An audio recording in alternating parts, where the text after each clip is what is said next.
Yes, Dr. Fakhruddin Sheikh, Yes, sir. please start the session. Introduce Sunil Buddhi sir. Good morning, everyone, and thank you for coming back again. My hearty congratulations to the Jamia Hamdard for conducting this FDP, and my heartiest congratulations to Sunil Buddhi sir for sharing his knowledge with us. Let me put the brief profile of Professor Sunil Buddhi in front of you. Professor Sunil Buddhi, a doctorate from Punjab University, Chandigarh, is a faculty member with School of Management and Labor Studies. He's currently working with the TIS, Tata Institute of Social Sciences, Mumbai campus. He possesses an overall experience of more than 15 years in teaching, research, and consulting, and he has served reputed academic institutes including Indian Institute of Management, IIM Ahmedabad, and Symbiosis International, Pune, and have handled several training and consulting assignments. His core interest areas include learning organization, change management, and performance management. He is capable of performing both qualitative and quantitative research, and in terms of research outcomes, he has more than 20 publications in world-class academic journals with publishers including Emerald, Elsevier, and Wiley. He has completed a research project with the University of Helsinki, Finland.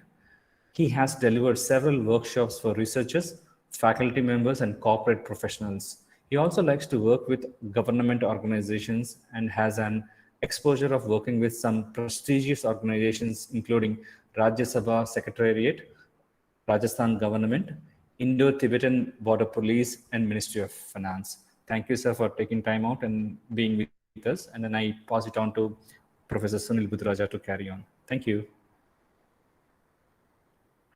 Thank you, Professor Sheikh. Thank you, Dr. Mohammed Jamshed, and thank you everybody for being a part of this 5 days or 6 days FDP. And today it's a 5-day. Yeah, great. Thank you. And it's an indeed pleasure and feeling of satisfaction that I am here to disseminate and share what are my learning. And before I move on to the topic for the day, I just want to, maybe for a minute or two, I just want to know in terms of some expectations that you have. Can they speak or can they type? Mr. Sheikh, can they speak or can they type, the participants? Both. They can do both, so they can unmute and speak. So I just want to know at least 2, 3, 4 expectations that you may have from today's sessions, because I would be taking up 2 sessions back to back. In the coming session, in this session, I will be talking about largely the problem of endogeneity and sampling biases, correct? And in the coming session, I will be talking about the concepts of reliability and validity. Correct. So these are the 2 things that I have to cover, which is the agenda, which is the mandate. But apart from this, because we have to touch upon several points in order to reach to these points, in order to reach to these 2 technical terms that I've just said. So in terms of any specific expectation that you may have and you may like to share, feel free to speak in between or in the beginning, and I would be more happy to take up all your questions in the chat box, correct? And please make it a dialogue. It should not be a monologue. This is another expectation that I have, because it is very, very difficult to teach an audience without looking at their faces, without talking to them, and the learning actually gets reduces, correct? So without any much ado, I will start with the session. I think there is nobody who would like to speak. In case 1 or 2 participants can speak a couple of expectations, it would be good for me to steer my discussion in that way. But yeah.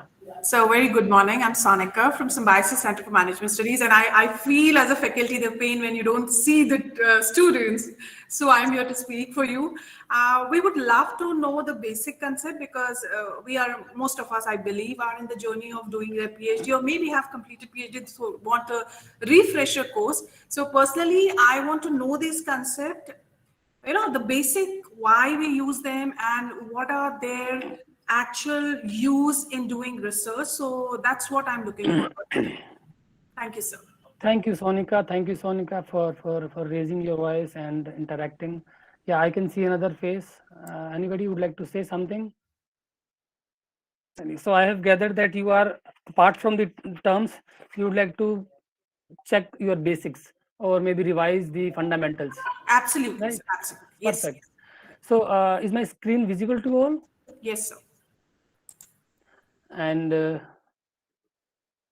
I think if you can see the title for today.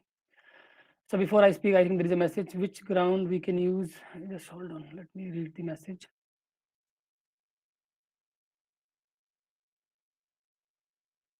Which ground we can use? What type of specific statistical tool we can select?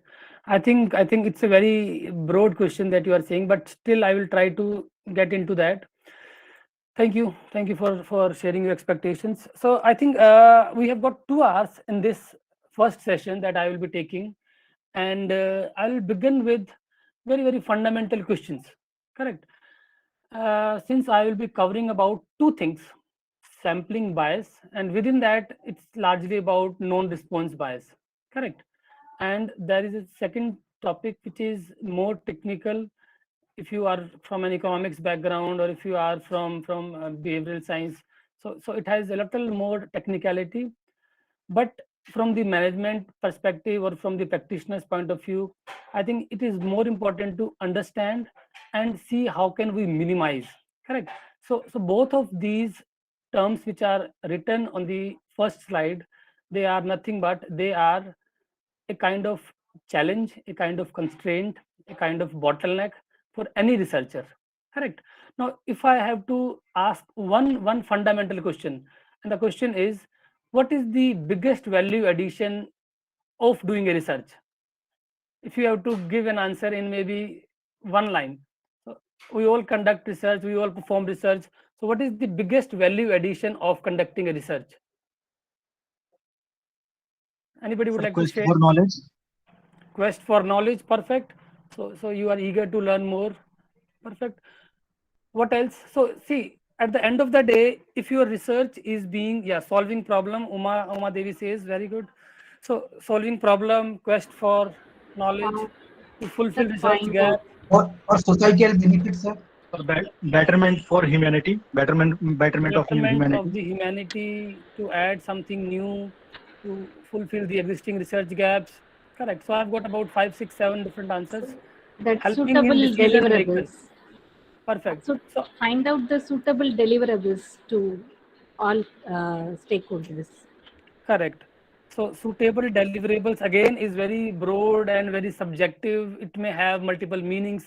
So precisely if somebody asks me, correct, since we are, most of us are in the field of management, social science, even from the sciences and engineering. So the biggest value addition, in addition to what all you have said, is that we try to minimize the limitations of human judgment with research. Correct. At the end of the day, research helps you to take evidence-based decision. Correct. And everybody takes decision, even if you do a research, even if you do not do a research. Correct. So at the end of the day, your decisions will become better. And how will they become better? If you are doing something called as an evidence-based research. Otherwise, all our decisions will be based upon our intuition or our human judgment or our preconceived notions. Correct. So research brings something called as an evidence to the decision makers, to the policy makers, to the employees, to the academic community, to all the stakeholders. Correct. So the fundamental objective of research is to do all those whatever you have said, but by virtue of minimizing the limitations of human judgment. Correct. I hope all of you agree to that. And how do we do that? There is a process of research. It starts from identifying the gap, creating research objectives, and so on and so forth. Correct. So I think before I move on, let me go to my screen and use the scroll down button. So the session objectives will be these 4, 5. Number 1, we'll start with the biases, because until we know what are the biases, and before biases, we need to know what is sampling design. Correct. Sampling design is something which is a subset of population, correct? So we'll start from population, then go to the sampling design, then go to the biases, and from biases we will go on to the response and non-response bias. And then how do we address these biases? And then we'll get into the problem of endogeneity, and then how do we address that? Correct. So this will be the flow of discussion, the flow of the session. Now, in order to get onto the first concept of sampling design, I think there are a few prerequisites, a few common terms, which I think each one of us as a researcher, as a teacher, as an academician should be aware of or familiar with. So these are the 5 terms. Can you see these 5 terms? The first term is quantitative research. Now here, I could have written qualitative research also, but since if you look at largely these two problems, problem of endogeneity and non-response bias, although non-response bias can occur in both quantitative and qualitative, but I would like to begin with asking what is the concept of quantitative research, and then what is the objective of maybe any research. I think we can forget about these two terms. So the biggest objective I've told you is to minimize the human judgment, correct? And then designing a survey, what are the steps that we use if we have to do a survey design? Again, let me go back and make one submission here, that largely quantitative research can be administered by 2 ways. One is called as survey design, and second is called as experiential or experimental design, not experiential, experimental design. So survey design and experimental design are the 2 most effective, most common mode of performing research. Anybody would like to add to any of these 2 methods that I've said? I'm not going on to the qualitative research. I'm just saying in quantitative research, the most common methods are these 2. Number 1 is performing a survey, and second is doing an experiment. Anybody would like to add something to what I've said, or I need to say that no, sir, these 2 are not sufficient? Observation is another. Uma Devi says observation, Uma Devi, is definitely an important way of conducting a research, but observation is largely a quantitative research tool, qualitative research tool, because observation requires a lot of other phenomenon, a lot of other things, correct? You may not get the numbers, you may get a lot of text, a lot of subjectivity, a lot of conversation, a lot of discourse, a lot of other things, correct? So observation can supplement, can complement, but in the field of quantitative research, largely I am saying 2 kinds of research people perform. Again, there can be multiple types. People may say cross-sectional research, people may say longitudinal research, people may say maybe what do you call as qualitative, quantitative, short-term, long-term, and there can be multiple exploratory, descriptive, and much more. But I'm largely saying if you have to capture the essence of the data, if you have to make the decisions based upon evidence, then either you go for a survey. And now what is the difference between survey and experiment research? In a survey, we generally do not temper the independent variable. We do not manipulate the independent variable. We go with the normal, what do you call as conditions, normal environment. So we don't build a context. We don't manipulate the independent variable. Whereas in experimental research, we try to control the things, correct? So people generally say experimental research is little better than the survey design. Am I right if I say that? Why am I saying experimental research is better than survey design? Because in experimental research, you try to minimize the effect of the confounding variables. You control a lot of things. You do a study which is in a controlled environment, because there can be multiple variables which may influence your study. Whereas in survey design, you do not control that, correct? So we'll talk about both these methods and try to see what kind of problems may come and how do we solve them. So also there is one thing that I've written, point number 4, which is the concept of scaling and scaling technique. I think these concepts are fundamental. Anybody who does not know any of these 5 concepts, I can spend 5 minutes to begin with. Anybody who says, sir, can you explain any of the concept. If you want, I can just touch base, like I've written here. Major types of quantitative research, it includes two things: survey design and experimental design. In survey design, the objective is to examine the quantitative or numeric numbers, trends, opinion, anything. And you are trying to take a sample and make an inference about the population. In both the cases, you do that. In both the types of research, you go with a sample and your objective is to make an inference about the population. Now, may I ask anybody what is the meaning of term inference? I hope we are all familiarized with these terms. So drawing conclusion.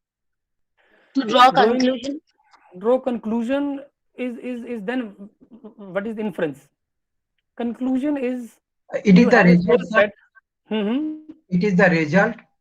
Whatever the result which is given to the larger population implementation for this. Sir, describing population characteristics based on sample parameter. Describing population parameter based on sample characteristic. Actually, I think the best answer is absolutely, you can pat yourself, Amit ji. So the term inference basically means you are using a small sample, but that sample should be a true representative of the population, and you perform a research on that sample, and whatever conclusion, whatever findings, whatever things that you come out with, you try to generalize it to the larger population. So that, yeah, Dr. Reena, if you can ask your question. Sorry, sir, it went by mistake. Sorry. Yeah, no issues, no issues. I thought somebody is raising a hand. So the point is well said, that in both kinds of research, the objective is to make a bigger decision. In a large country or in a large company or in a large social group, you may not even aware of what is the size of the exact population, but you still tend to take a true representative of the population by using sampling design. You may like to use probabilistic sampling. You may like to go with a sample number, which is based upon the error, correct? Which is based upon the confidence level, which is based upon a lot of other things. But the objective here is to make the interpretation or make the decision about the larger population, correct? Similarly, in the experimental research also, we try to do the same thing, but here what are we doing? We are trying to test the impact of an independent variable on a dependent variable, whereas we are trying to control the other variables. In survey design, it is difficult for us to control the other variables, whereas in experimental, so in a way, experimental is slightly better than survey, right? If you have to perform a research, but experimental design is little more expensive, it is little more time consuming, it is little more trickier than the survey design. In survey design, you generally rely upon the data and you are not manipulating the dependent. For example, you are training people on leadership and you believe that by training them, their leadership qualities will improve, isn't it? But in the experimental design, you may like to have two groups, but the essence of or the success of experimental design largely depends upon the randomness. So if you take up two groups and one group you control all other things, and in the second group you just measure their leadership style and their overall effectiveness. In the first group, you do some intervention, you do some treatment, you do some maybe efforts to improve their strength, and then you see whether it is actually there or not. Right? So these are the two major types of quantitative research that we should be aware of. Similarly, this is a point that I've already said, that the objective of the research is making inference. Correct? So it says inference about the larger groups that would be probably expensive to study. Correct? And the success of quantitative research depends upon two things. One is the adequacy of sample size, and second is the way we can minimize the errors and the biases. So we actually at the end of the day have to be adequate in our sample size, and we have to ensure how can we minimize the errors. Correct. The sampling error, the systematic error, this non-sampling error, and all sorts of errors. We'll talk about them. So one is sample size. Larger the sample size, better it is for you to make inference. But people will not have time and money to do that. So you are trying to use a sample size which is either feasible or mathematically or statistically, what do you call as fair enough to do. Correct. Next. I think these are again little theoretical things. I just wanted to run through them. So it says the objective of survey design can be either of the two.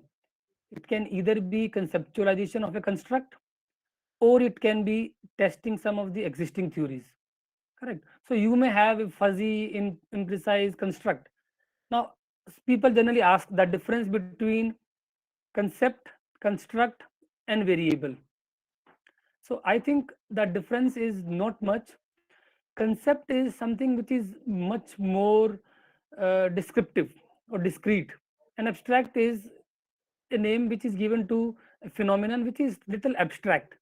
Correct. And it becomes a variable when you try to quantitatively or empirically measure that abstract concept. So if you are measuring a construct, it becomes a variable. So I think I will use these three terms synonyms as synonyms: concept, construct, and variable. Correct. I think in the next session I will talk about that difference a little more in detail.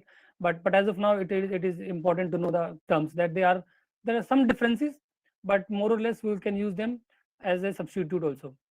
And the second objective of survey design is to test a theory. So you already have a theory. You try to maybe link two theories or three theories, and you try to find out what are the variables, what can be independent, what can be dependent, how should I capture. You look for a standardized scale and instrument, and then you try to measure the opinion or the attitude, and then you try to test the strength of the relationship. Correct. And then you say that theory can be extended, or it can be empirically proved, or not. Correct. So you do two things. Now this is the important slide now. So before you design any survey, and believe me or not, I think in management 60 to 70% people do survey search rather than the experiment. I think in sciences, maybe in pharmaceutical or in pure sciences or in chemistry or in medical field, people generally do the experimental study. But in social science and management, we largely go for the survey design. Why so? Because it is difficult to control everything. It is difficult because there are so many things that are impacting. You try to find out the buying behavior of customers. You try to find out the satisfaction level of employees. You try to find out maybe the learning perception. So there can be 100 other things which can influence. So at the end of the day, you may tend to minimize some of those, but it is difficult to minimize. And then if you are using control group and independent group, then you may have to invest little more, which is again difficult for PhD scholars and the academicians. But many times I have seen people in management and social science also perform experimental research. So in survey research, the checklist before you design, can you see the points that I have written? Now I want all of you to tell whether we follow largely the same process, or is there any point that you will like to add or delete. So you begin with the purpose. Why am I doing this survey? What is the overall objective? Is the objective bridging the existing gap? Is the objective that it is a big concern for the industry? Is it a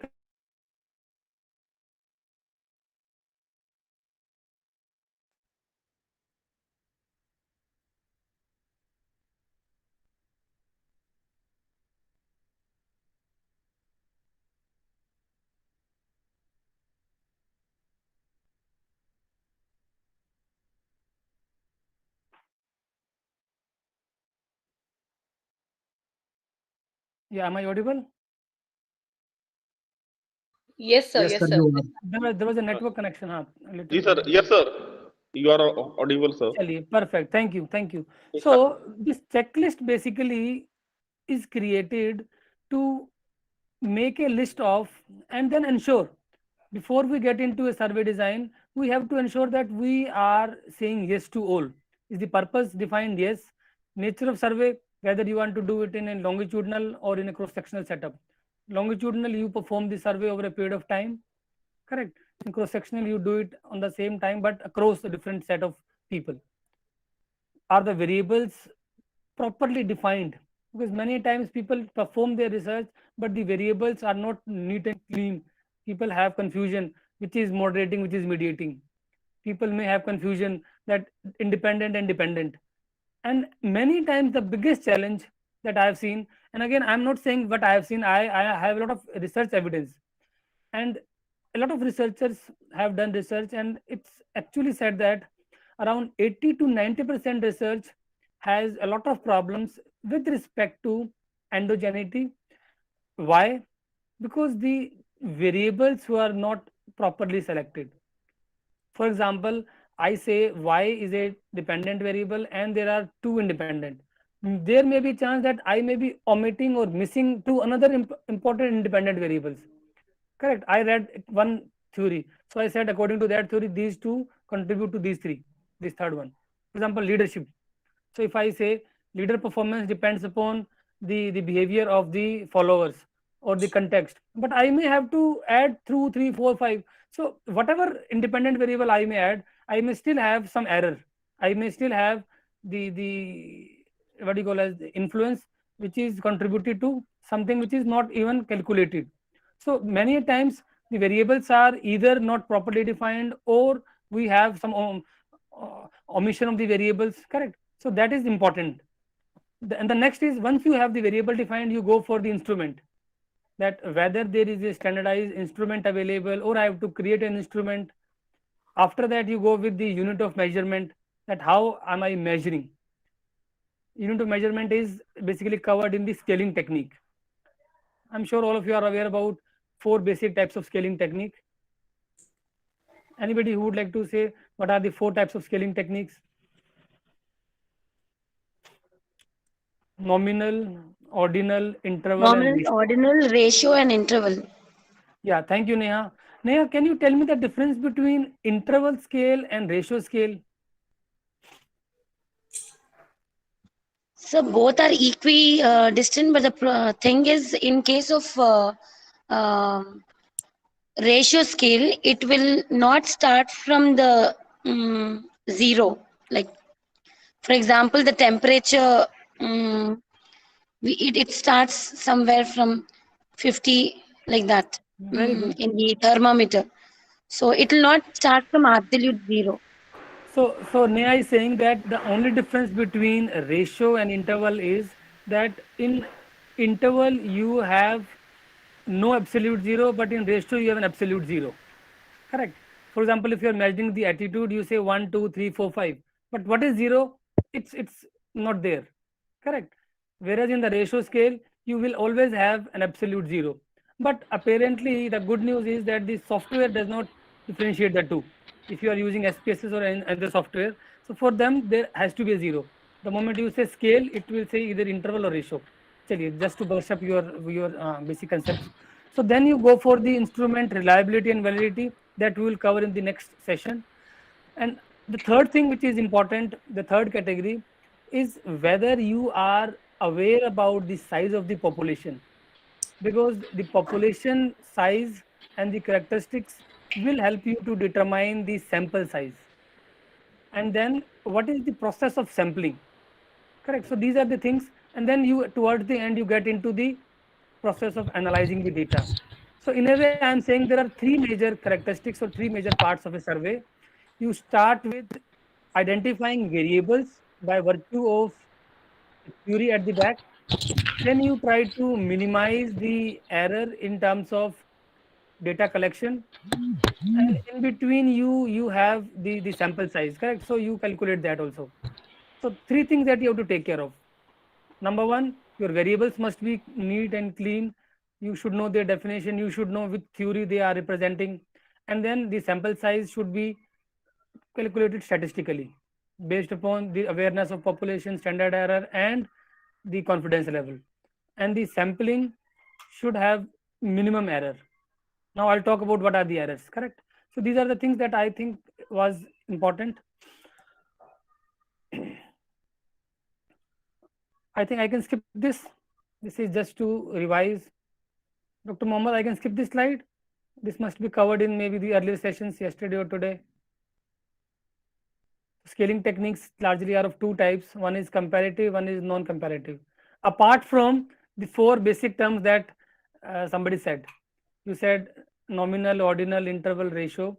But apart from that, there are two major types of scaling technique. One is called as comparative, one is called as non-comparative. I think if you are aware, I can skip this slide. Otherwise, I can tell you a bit of the difference. Should I, Mohammed ji? Yes, please explain, sir. Thank you. So I am saying, whenever we are trying to measure, scaling का मतलब क्या है? Scaling actually means you are trying to measure the opinion or attitude or somebody's feedback on a continuum. Continuum means on a scale. That scale can be either in comparative. Comparative का मतलब है where you can compare the response of one with other. Correct. For example, you may use ranking scale, where you are saying that 1 and 2 can be compared. So you compare the options available to you. You compare the options and then you give your answer. In non-comparative, you are not comparing the options available. You are simply, because every item is independent. Correct. For example, you are given, for example, I'm saying constant sum. So in constant sum, what is it? So I may say that you have rupees 100 or you have 100 points and you have these 20 things to buy. So you divide this 100 into 20 things based upon the priority. So what will you do? So you will compare those 20 items. You will say item number 1 out of 100, 20, item number 2, 15, then 10, then 12 or something based upon their priority, their importance. Similarly, you say paired comparison. Similarly, you say multiple choice or you say simple rank. So in all these four techniques, you are basically making the respondent look at the statements and compare before they give their response. Correct. Whereas in the non-comparative, you do not give them a chance to compare the items with each other. You are saying that you have to rate rather than rank. So generally people say ranking methods or rating methods. Correct. Ranking का मतलब 1, 2, 3 में you compare. Rating में every statement is discrete. So statement number 1 में from 1 to 5, what is the rating? Statement number 2. So statement number 1 and 2, you are not comparing them. So every statement is discrete. Correct. So within itemized rating, you may have Likert scale, you may have semantic differential, you may have staple. I think you can use any basic book of RM to know these. And most common scale that we use is called as Likert scale. Correct. And Likert is one of the most prominent contributor in the field of research. So what Likert said, Likert basically said that if you are asking the same thing in maybe more than 3 ways, and then you average out the response in order to make a meaning. Correct. So most of the researchers, they generally go for semantic and staple are also a part of itemized scale, but there you have slightly different options opinion given. Correct. And continuous rating is continuous. So it's kind of behavioral rating 1 to 5. So these are the difference. Largely the difference lies in that you are not comparing the items with each other or the responses to each other. Here you are comparing. Correct. So now there is small case study or a small problem for each one of you. Just tell me. There is one question, sir. So in the previous slide on the different techniques, there is one technique of Q sort. Correct. Sir, can you please explain on this a little bit? Sir. Okay, let me show you with an example. Shall I? Sir, okay, sir. Okay, sir. Chaliye.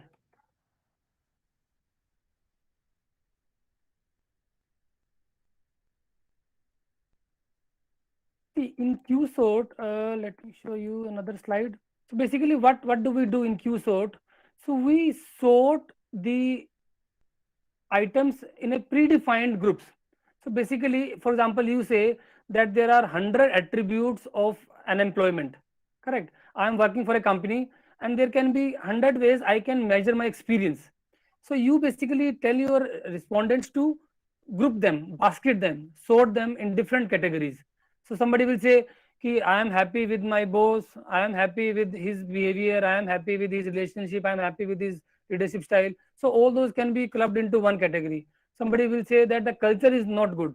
So culture related items, for example, he says there is no openness, or there is no discipline, or there are no values, or there are a lot of conflicts. Similarly, you may have problems with respect to salary. You will say, my basic salary is good, but benefits are not there. You may say benefits are there, but social security is not there. You may say social security is there, but maybe the ESOPs are not there. So basically, what are we doing? We are asking our respondents to sort their, basically you will give them 20, 30, 40 items. Correct. So it is generally used in instrument creation. I want to create an instrument on values. So I will give them 30 different statements, and I will ask them, what are similar statements that you find, you please club them together. Correct. So basically they are sorting the statements based upon some rationality. Correct. Am I making sense? Yes, sir. Okay, sir. I got the idea, sir. Correct. So this is Q sort. Although these are slightly beyond the scope of this session, but I thought you may be aware of it so that I can revise it once. Correct. So Q sort is an important technique, but it is largely used in instrument creation when you are trying to create an instrument, so that you can club different items. For example, if you are aware about servicual model, correct, service quality. So there are 5 different variables. So initially he might have written 30, 40, 50, 60 variables. He might have gone to different people. What is tangibility? Am I making sense? So then people might have said that these 5 statements can be clubbed based upon some rationality. Again, there is a concept called as EFA. In EFA, what we do in factor analysis, we are creating the factors, but those factors are created based upon the response people give to the statements, the correlation between the responses. But here you are not looking at the response, you are looking at the statement, and you are trying to see whether these statements or items, they have something in common. Correct. So rather than looking at the responses, you sort those statements, you club those, you cluster those based upon some rationality. Correct. So I think we can move on to where were we? Yeah, there is a case I think I have displayed. Can you see that? Is it visible? Yes, sir. Yes. I have demonstrated a small problem. Yeah, for each one of you. You tell me, is it right or wrong? What is your reflection on this? So it says researchers want to know how computer scientists perceive a new software.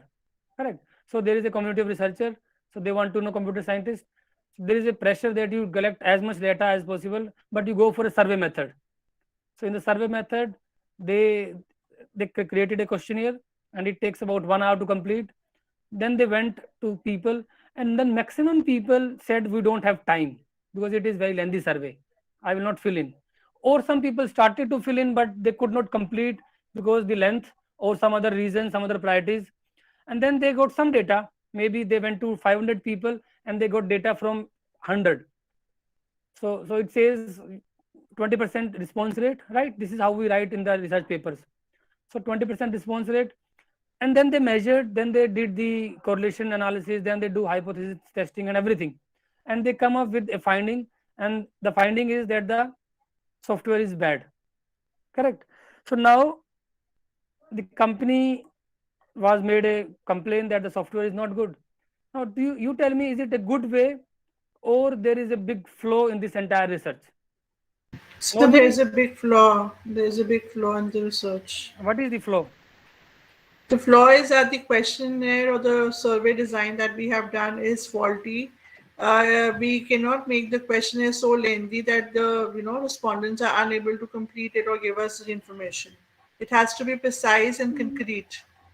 Dr. Reena, you are absolutely right. You have made 2 important points. One is the length of the questionnaire. It should be slightly smaller than 1 hour. Second point that you have said, that there is a faulty design. So design again, it's about research instrument only, or there is something else? Did you go to the wrong respondents?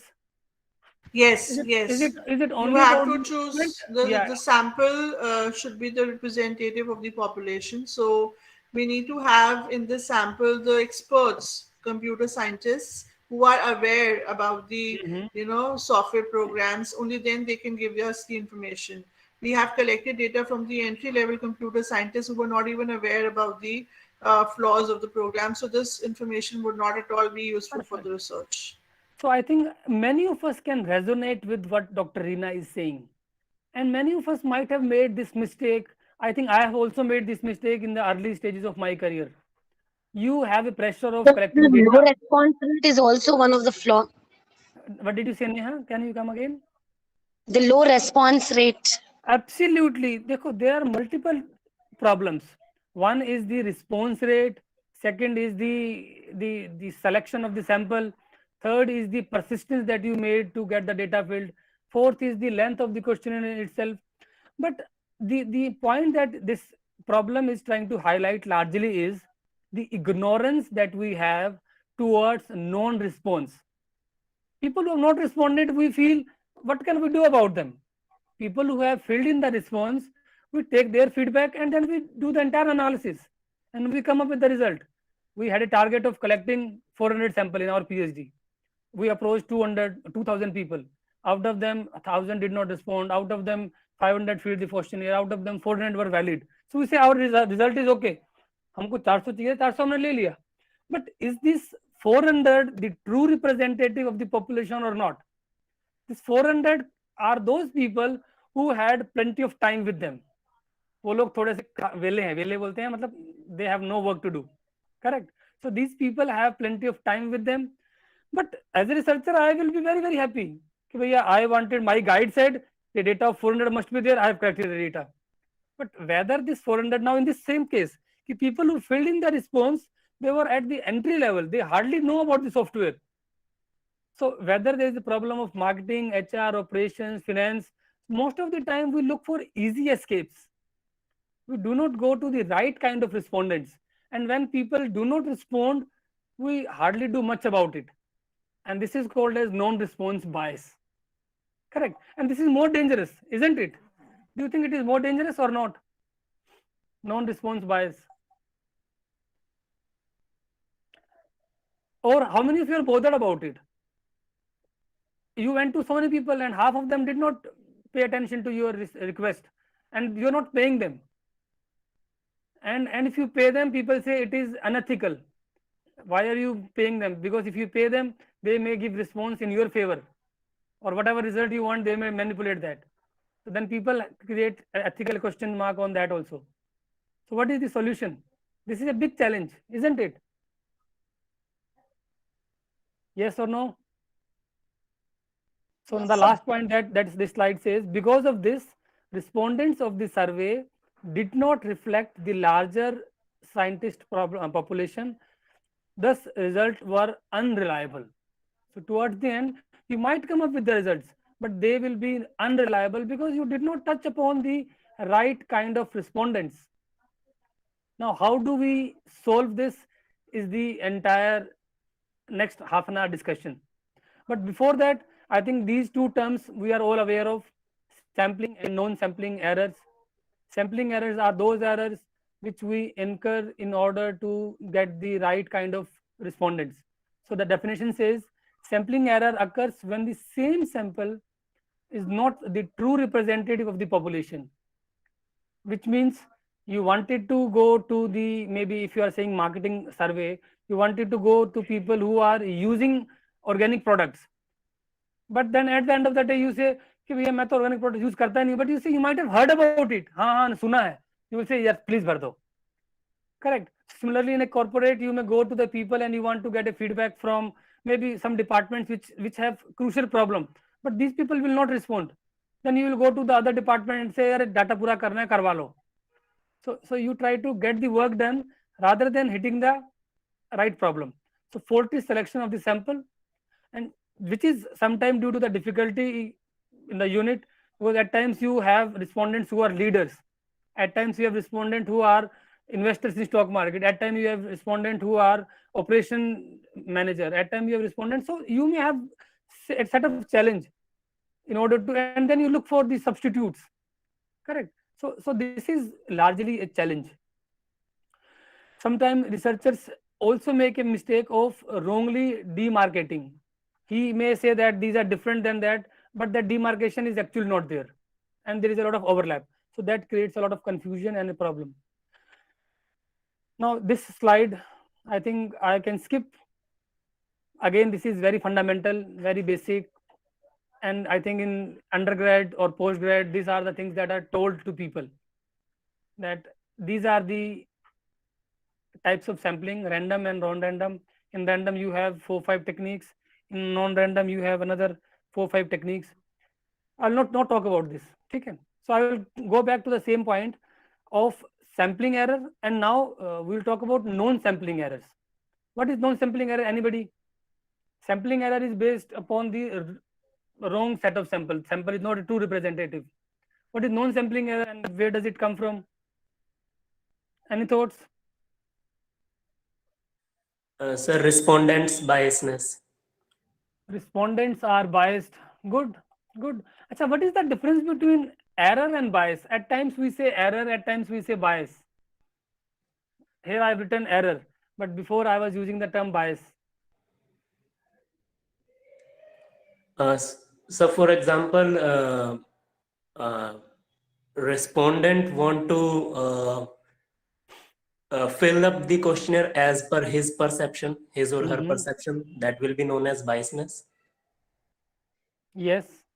So there can be, yes, the one you have said, which is the second point that I've written on the slide in the second part, response error or response bias also. We generally a lot of books talk about response bias. So response error is when the person has some preconceived notions about things. When the person is either very strict, whether the person is always willing to accept whatever you say. So there can be multiple biases based upon the background of the respondents, his experience, his education, his preconceived notion, his technical understanding, and much more. So you have to minimize that by virtue of educating him, by virtue of awareing him, by virtue of communicating him time and again. This is the meaning of the construct 1, this is the meaning of the construct 2. So in case he is not even aware about, because nowadays we look for the topics or variables which are too new, and many times people confuse about that. So we have to take care of that. Non-response bias is something that I've told you in the previous case, where you do not even get the data, but the entire results are unreliable because of non-response, because you did not go to the right respondents. The third is the problem in designing and planning and administering the survey. So these three together contribute to the non-sampling errors or bias. If you want to look at the errors in a bigger picture, this is the slide. I think this is a source. The source is William Zickman. So Zickman books says that there are largely two types of error. It says random sampling error and it says systematic error. Random sampling is whether you have taken the data from probabilistic sampling or not. If the sampling is non-probabilistic, chances are you have to make a mistake. But if your data is from a random sampling, whether it is stratified or simple random or some other source of random, then chances that your errors will be slightly lesser. But this is the bigger concern for most of us, systematic error, where there can be either an error from the respondents or from the administration. Now, administration is something that you are largely to be blamed. You did not design the questionnaire. You had a problem in processing the data. You could not eliminate the outliers. You made some logical errors. You could not code the data well. When you were taking the interviews, you did not understand their exact meaning. Correct. So you may have a lot of error based upon the administration. But this is important, and this is largely contributes to the entire research finding. Non-response के अंदर कोई subset नहीं है. The only solution is make people participate, make people contribute, make people maybe involved, aware, or motivate them. And I think at a point of time, it is also good that you give them some motivation, some reward. It may not be a cash incentive. It can be something like you give them some motivation that I will share the findings with you, or you give them something in return. Correct. So that is something we will discuss in the coming slide. In response bias, again, there are two bias. One is deliberate falsification and one is unconscious misrepresentation. So there are 5 types if you are aware about it. Have you heard these 5 terms? Acquiescence, extremity, interviewer, auspices, and social desirable. So if you have heard, it is good. If you have not heard, you can just read them from here. So acquiescence bias is the people who have a tendency to agree to all responses. So they try to make people happy around them. So they will say, yes, it is okay, it is there. So if you go to an employee and ask about HR policies, so he will always say, nahi, acha hi hai, sab acha hi hai. So he has a tendency to agree with most of the things.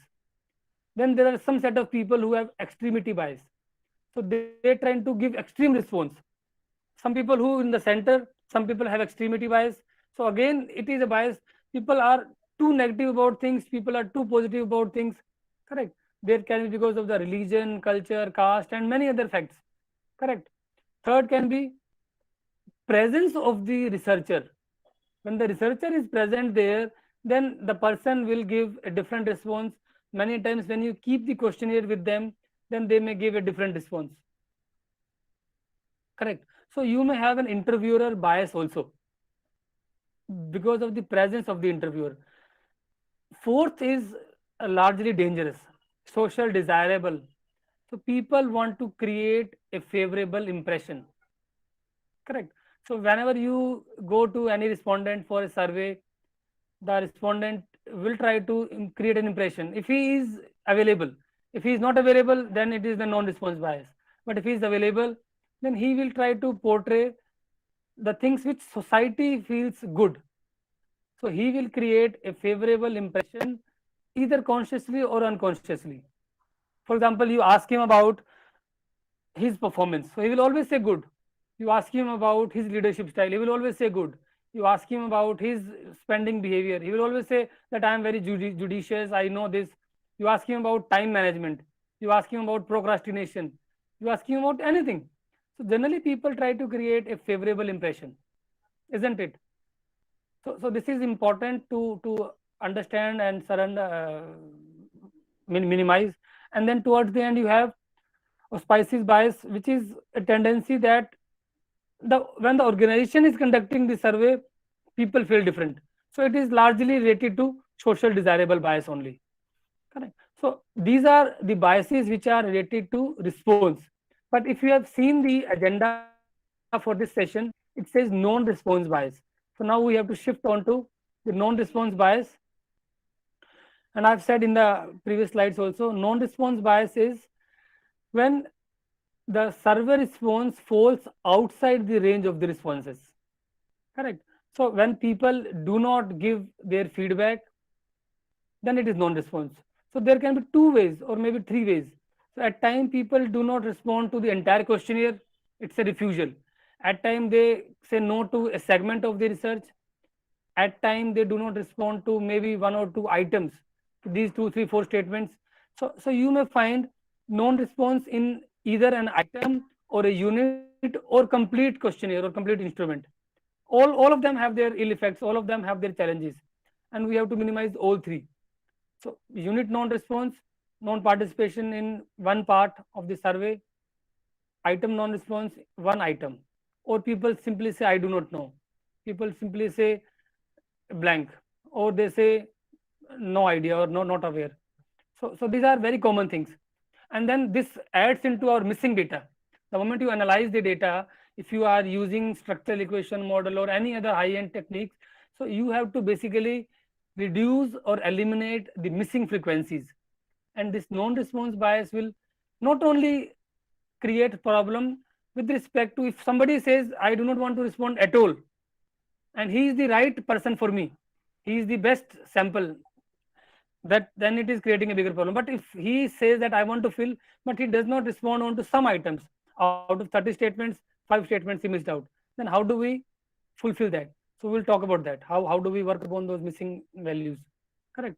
I think in longitudinal research it is called as attrition bias, because there people attrit. Correct. So they leave in between.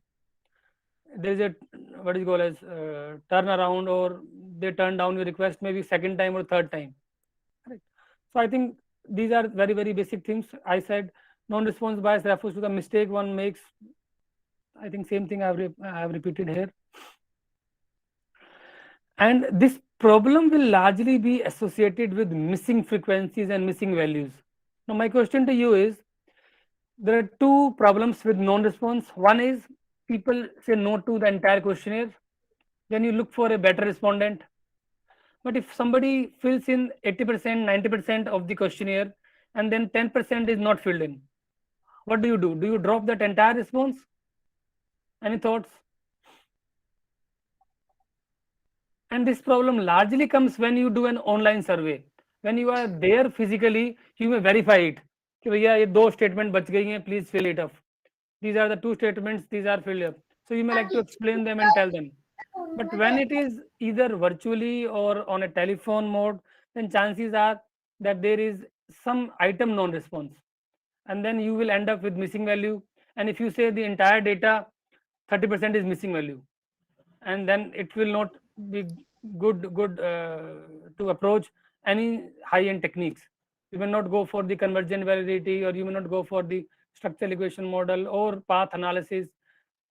How do we handle the missing frequency? Anybody?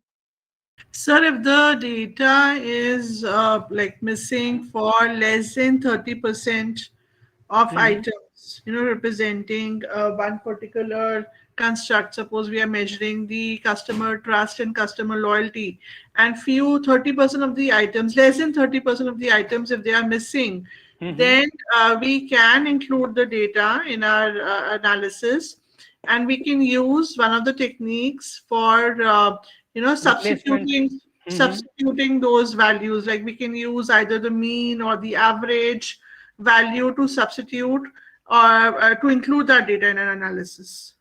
But what is the probability or percentage that we go back to the respondents and ask them to refill or fill in the missing values?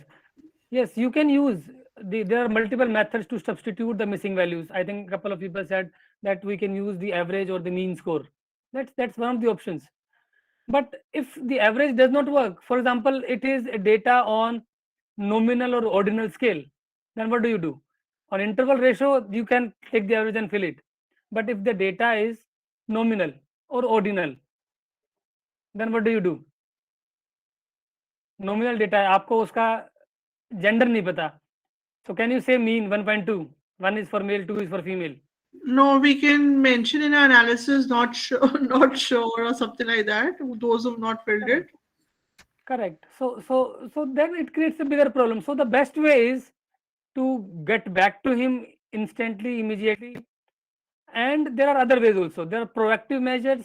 There are measures that you do in the course of discussion or course of getting the data. There are measures that we do. जो आपने बोला ना, replacement with mean or interpolation or regression, you can use multiple methods, but that is a reactive measure.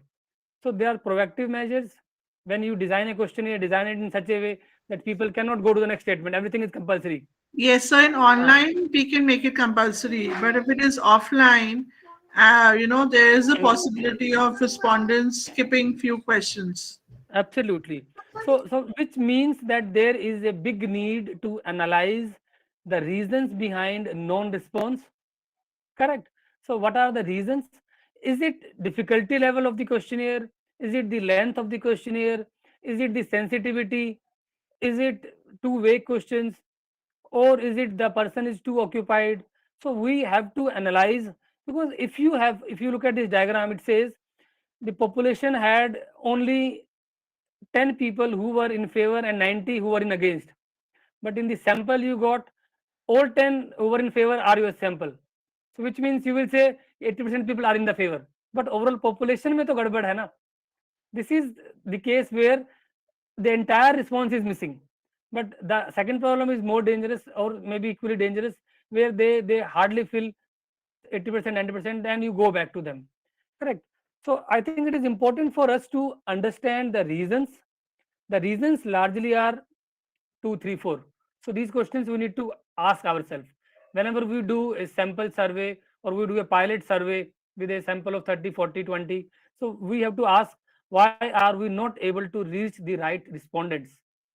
Or whether we are able to reach the right respondents.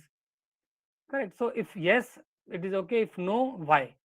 Whether the people are difficult to get, or there is no motivation for them, or the problems are maybe with respect to your approach, your connection, or it requires a reference, or we need snowball sampling, or I need to go to a different location. I remember when I did my PhD, I thought I will get a lot of people who are working in IT in Chandigarh. So because I was close to Chandigarh at that point of time, but I hardly get 20 respondents. People were not at all willing. Then I had some friends in Pune. Then I had to personally go to Bangalore and I had to stand outside the IT companies in order to get respondents from them. And believe me or not, people may call it unethical. I have used a way to motivate them.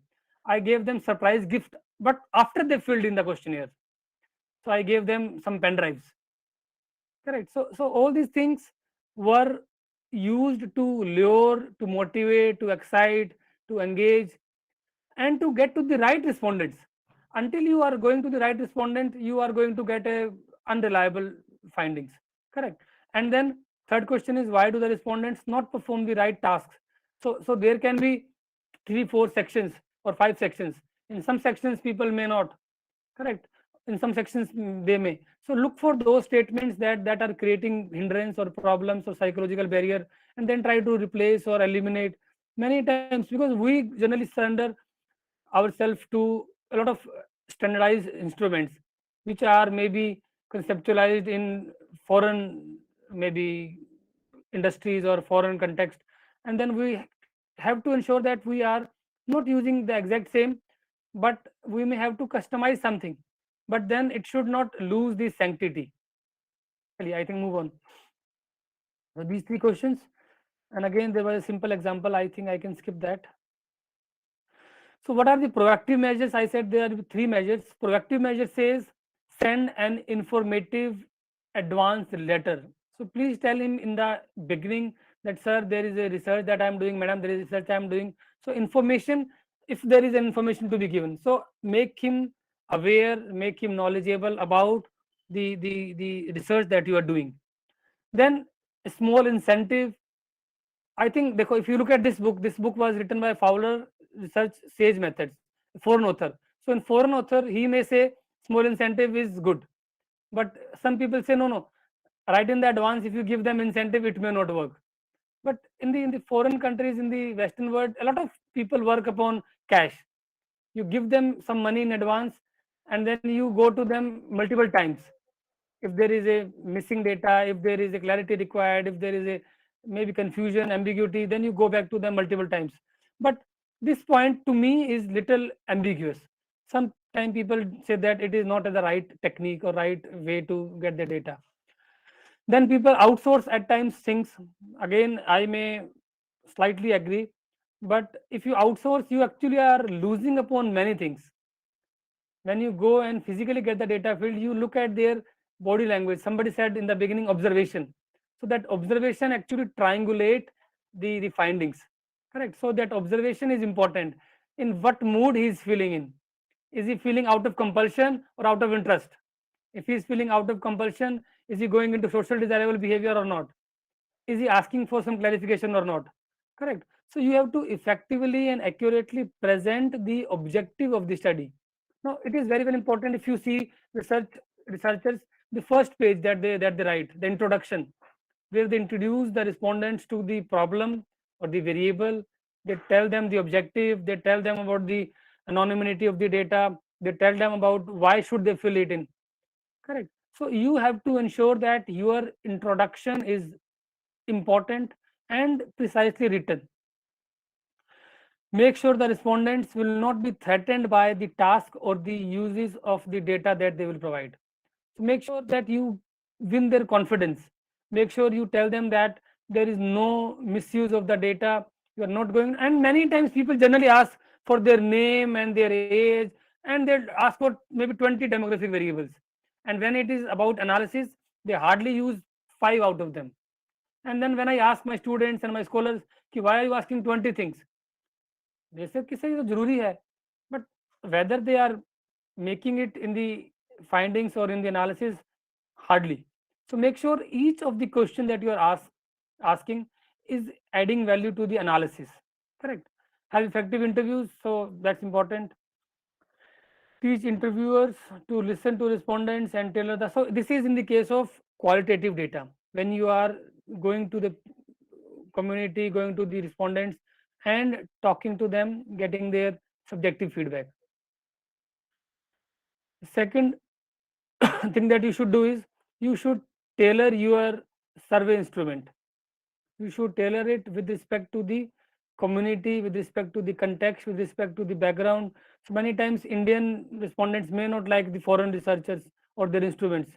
Many times they may not like certain set of statements or some variables. So you have to work upon them. And then somebody said in the beginning length, somebody said anonymity, pre-testing is important. Pre-testing is generally done maybe 1/10 of the total sample.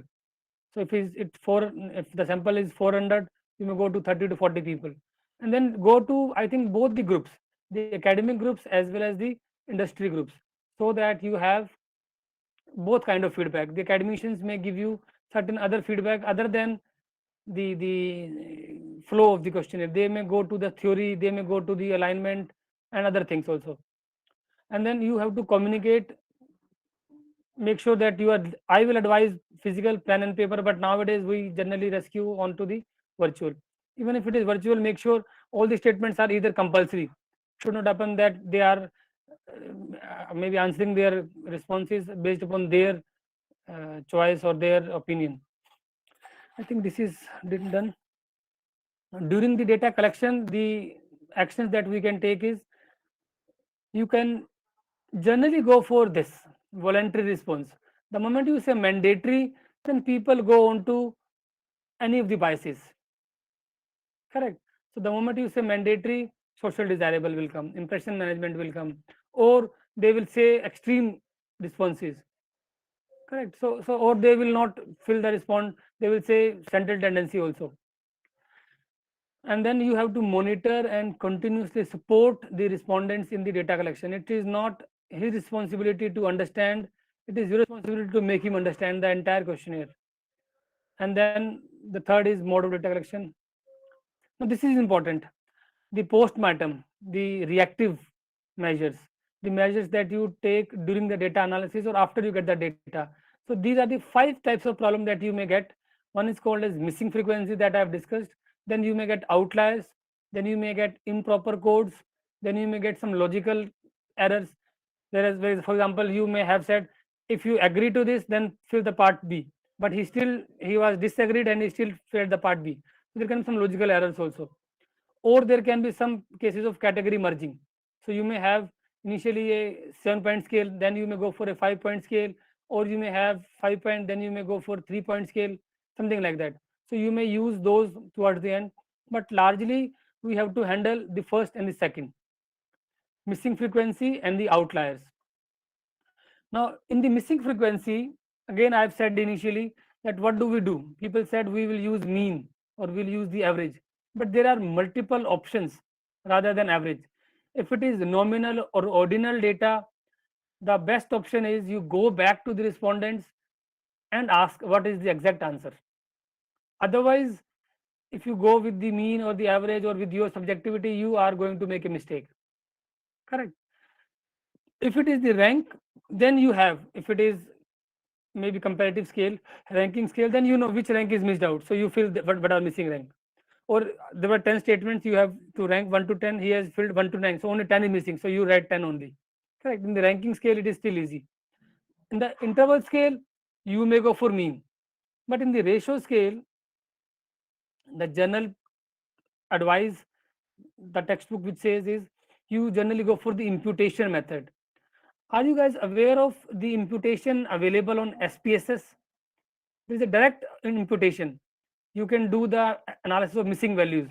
It will tell you which question has missing value, which respondent group has missing value, overall percentage of missing value, and how should we go about it.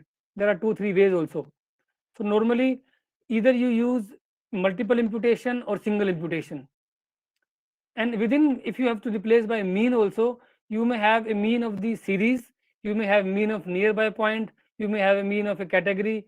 So then it is your choice if you are replacing it by mean.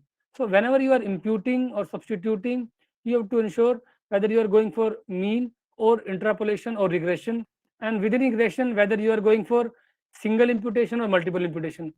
Multiple imputation means you go for the imputation regression 3, 4, 5, 6 times. For example, you have a sample of 500, correct? So you take first 50 in one group and you look at creating a regression line, and you look for where is the trend line falling, and then you replace that missing value with the trend line, and then maybe the second 50 sample you may create a second trend line, third trend line, and then you take an average of that, correct? But I don't think people go to that depth.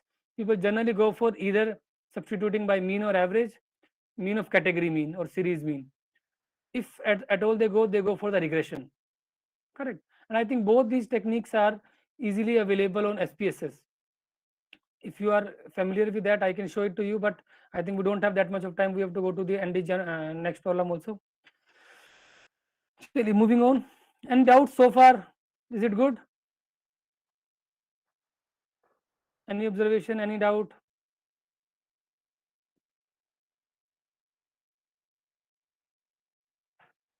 Chaliye. So after missing value, then you have a problem of handling the outliers. Now, outliers are those people who have given the response, but they have given the response which is beyond the limit, correct? So you have to choose your outliers, you have to create them, and then you have to, there are 2 ways, 3 ways to handle the outlier. One is you can simply eliminate that respondent because he is an outlier, or you replace it, or you cap your outlier data. So outlier up to 5%, outlier up to 3%, outlier up to 10%. So either you cap your outlier data, it can go in missing value, but missing, it will not work until you substitute it, correct? So you may cap, you may say 5% was missing and I have replaced 5% with whatever method was suitable. I have replaced it with mean or regression or some other methods. But the best way is go back to the respondents and get the exact response. So you may either drop them or sustain with them, you may cap them, or you may substitute with them. So to sum up, 3 ways: you create the design, create a questionnaire in such a way that the people do not face problem. Then during the implementation, you go, you communicate, you talk, you give them support and all that stuff. Towards the end, you can use the techniques like weighting or imputation or regression or maybe mean or average. So I think these are the important things that can help you in minimizing the risk of non-response bias. Any questions from this entire one hour of discussion? So if I have to sum up, I have said that there can be multiple types of biases. One is random sampling, one is systematic. Within systematic, there are 2 types. One is called as respondent or response bias. Second is called as administrative bias. Administrative is largely because of either data collection or maybe category merging or some logic or some other data processing error. Whereas in response, you have 2 types of error: non-response and response. In response, largely because of unconscious or conscious, or people falsify the data because of some other reasons.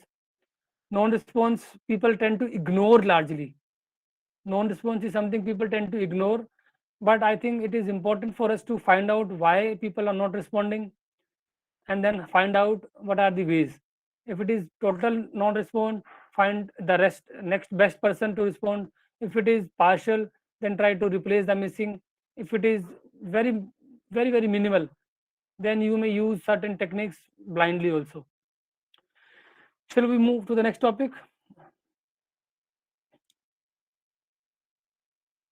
Any thoughts?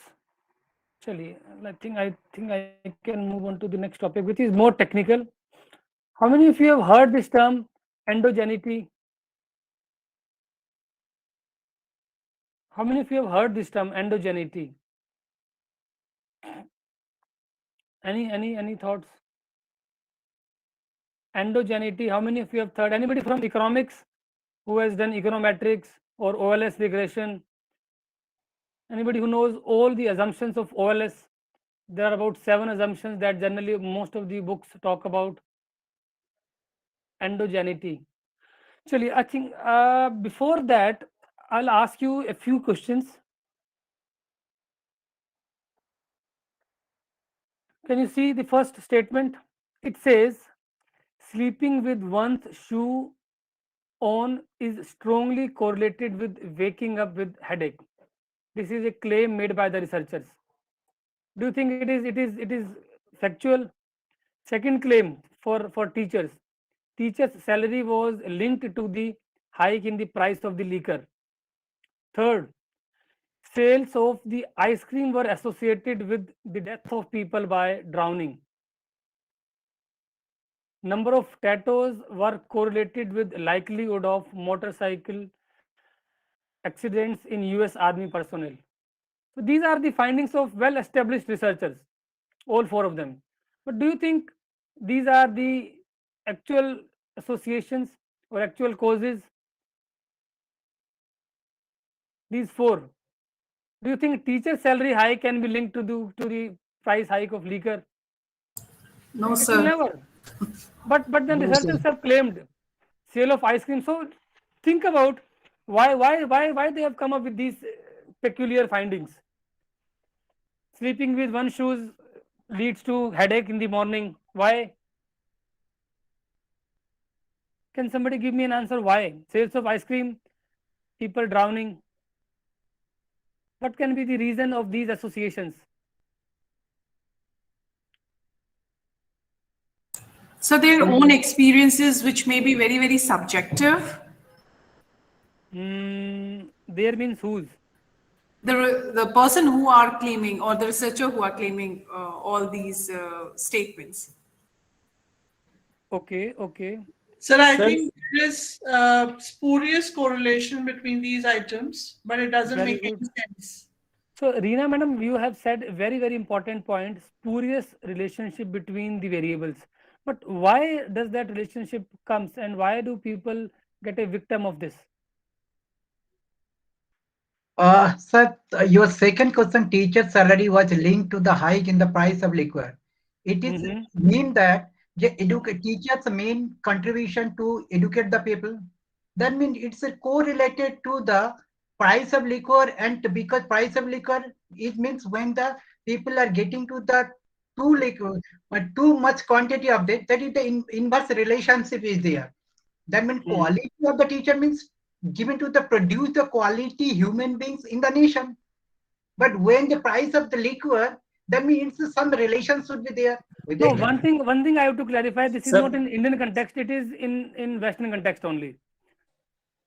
So there, see, yeah, somebody was saying, Amit. Sir, for example, there may be other factor or other variable that is impacting this. Yes. For example, teacher salary was linked to hike in price of liquor. If there is inflation may increase price of liquor as well. It will impact the price of liquor, and it may impact the teacher salary as well. That's why this kind of correlation may be there. Absolutely. So Amitji, you can pat your back.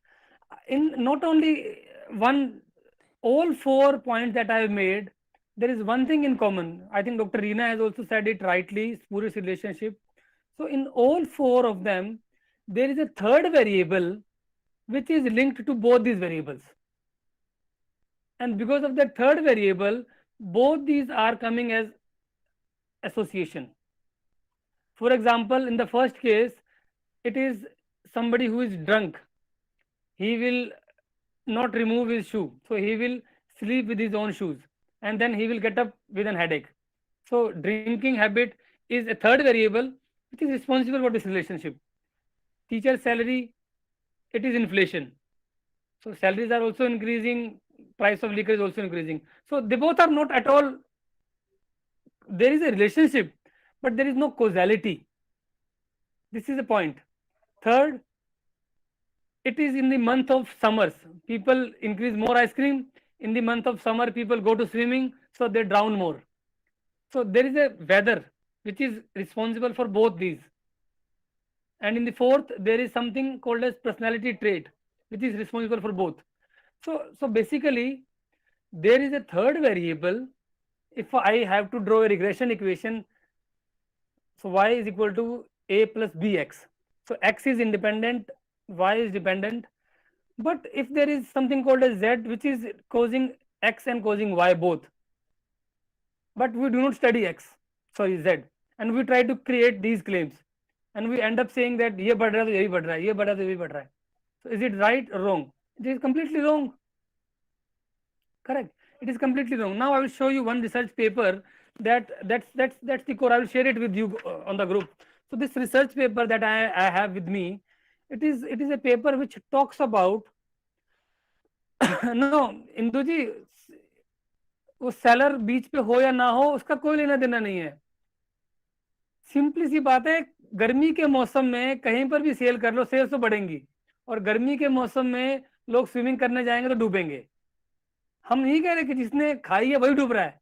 No no, it is not saying people who are eating ice cream are drowning. No, it simply says ice cream sales भी बढ़ रही हैं, people drowning भी बढ़ रहे हैं. Correct. इसी तरीके से बहुत सारे हमारे यहाँ और स्टडीज हैं. But this paper, if you have seen the title, it says causality and endogeneity. So basically, problem of endogeneity comes from the concept of causality, and many times we have an assumption that correlation is equal to causality, but correlation is not equal to causality. Am I right?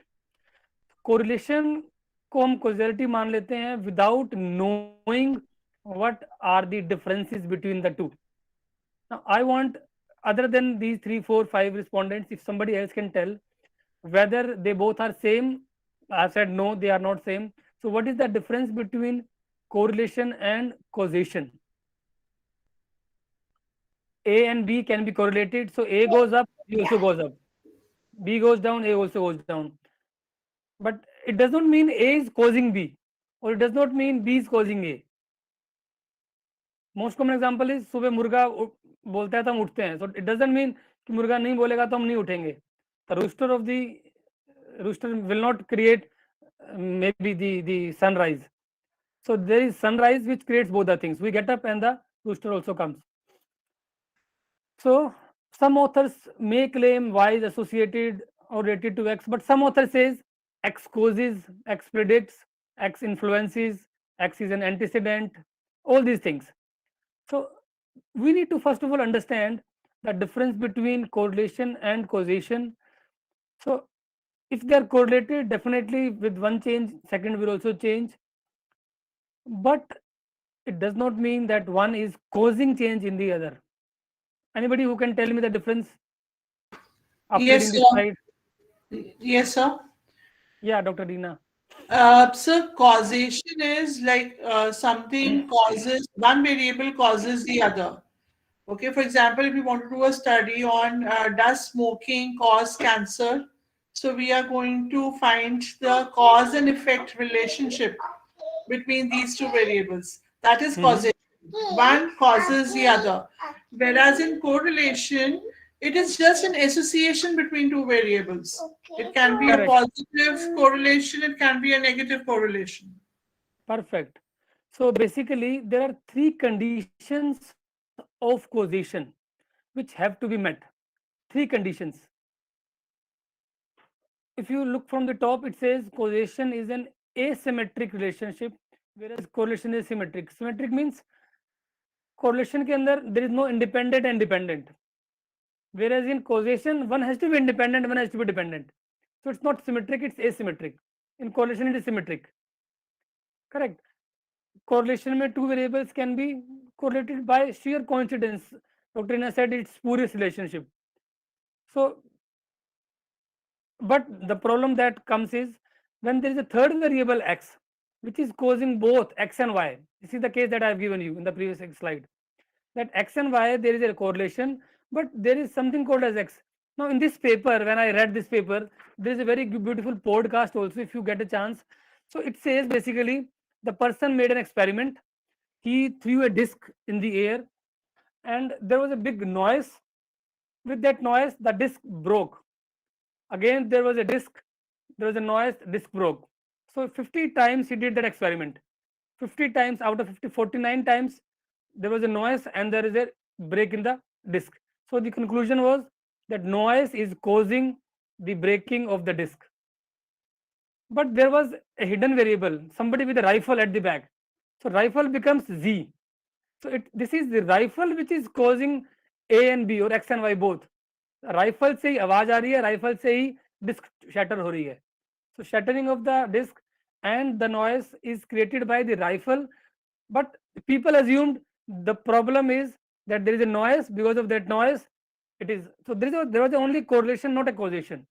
Correct. So these three conditions are written precisely at the bottom. X must precede Y temporarily. X must reliably correlated with Y beyond chance. It should not be that by chance only. There has to be statistics. And the relationship between X and Y must not be explained by other causes.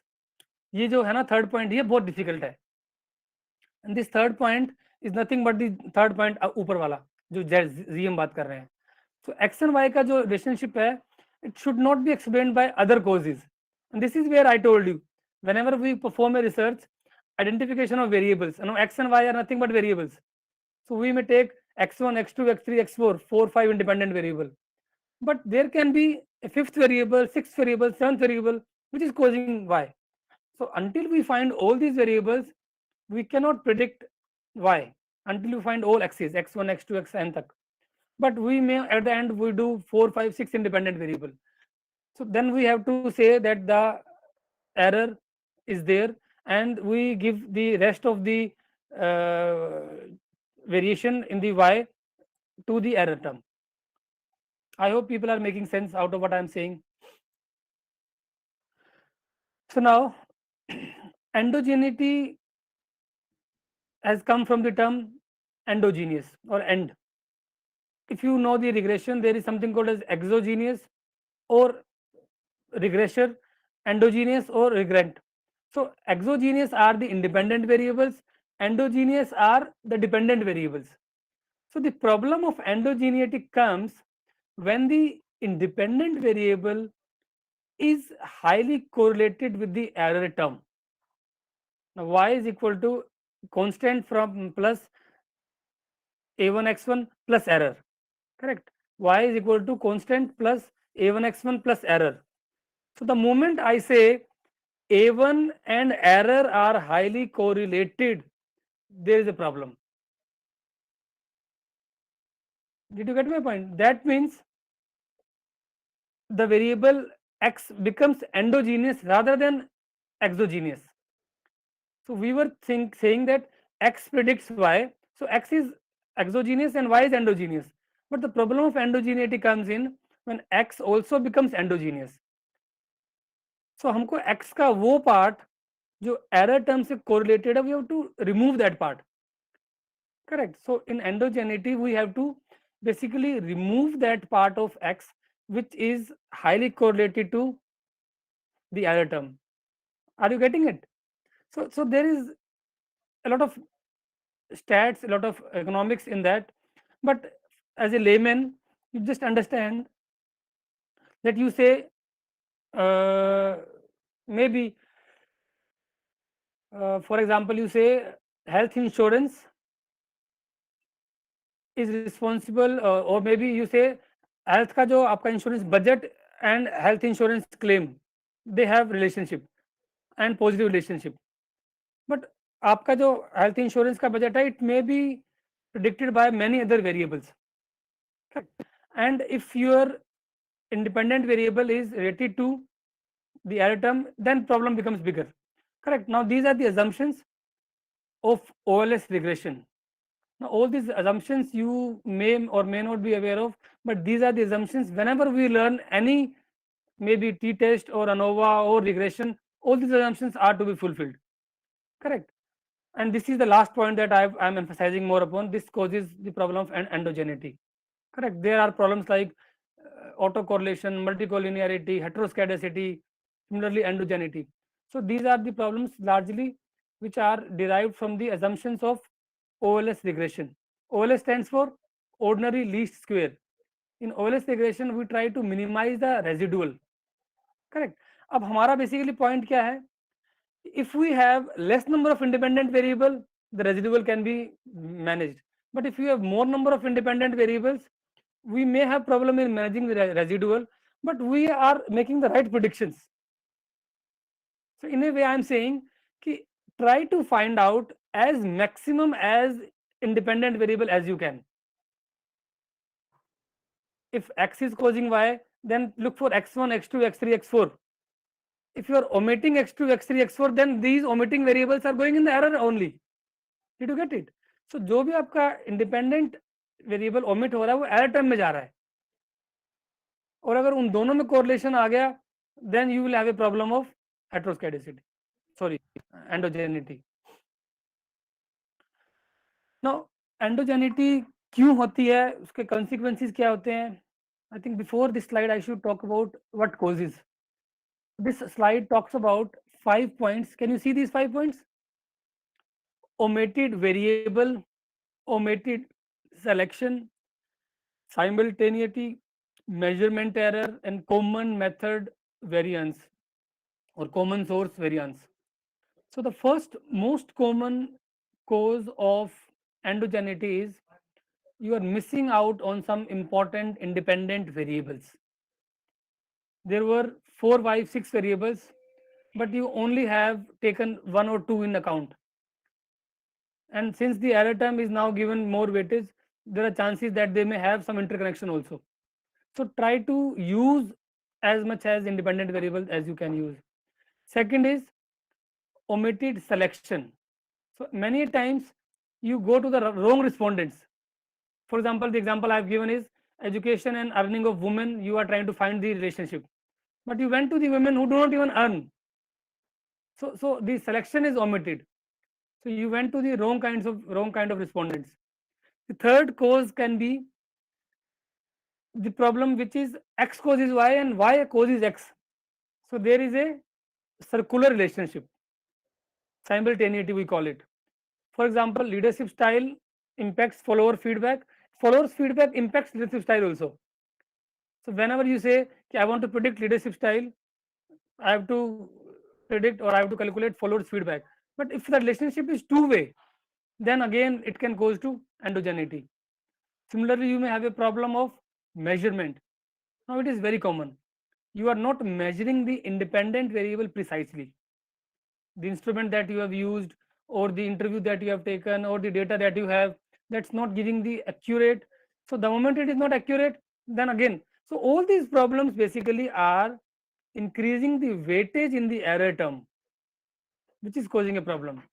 Common method variance also creates a problem. A common method means same method you are using. I think this is a problem which is being reported in a lot of research papers nowadays. And I think you might have heard about the term called as Herman's test. You create a single variable and then you say that whether the single variable is creating a lot of influence on the dependent. If not, then you say that there is no problem or no threat of common method variance. Herman's single factor.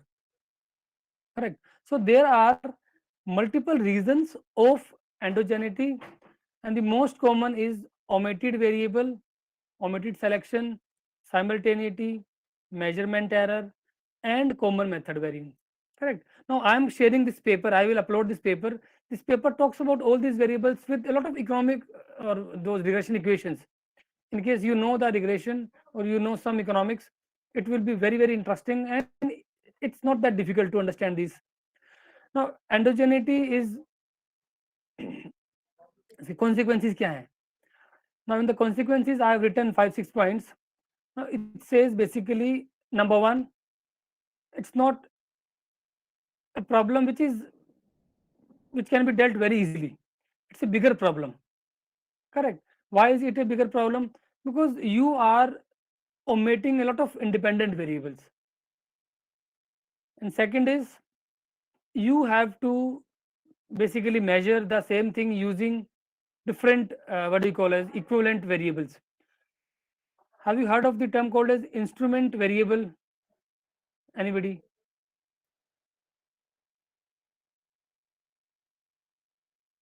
No. So I think I can skip this. Largely this slide talks about that if you ignore this problem, your findings will be non-reliable, it can be misleading, it can create biases, and it can create negative relationship. There are people who have seen in independent and dependent, initially the relationship was negative, but the moment you reduce the problem of endogeneity, the association becomes positive. Now I can show you one example from the slides that I have.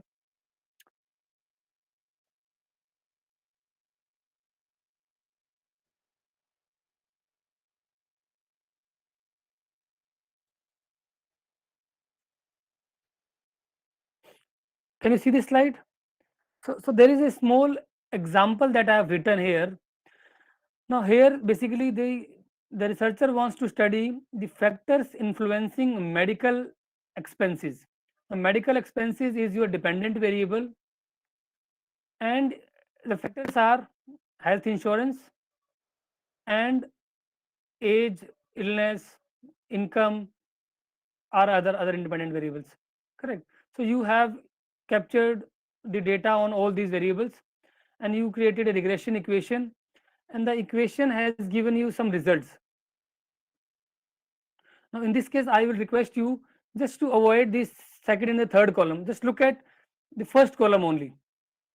Now it says y1 is your medical expenses and the independent variable is high health insurance. Now it is showing a positive association.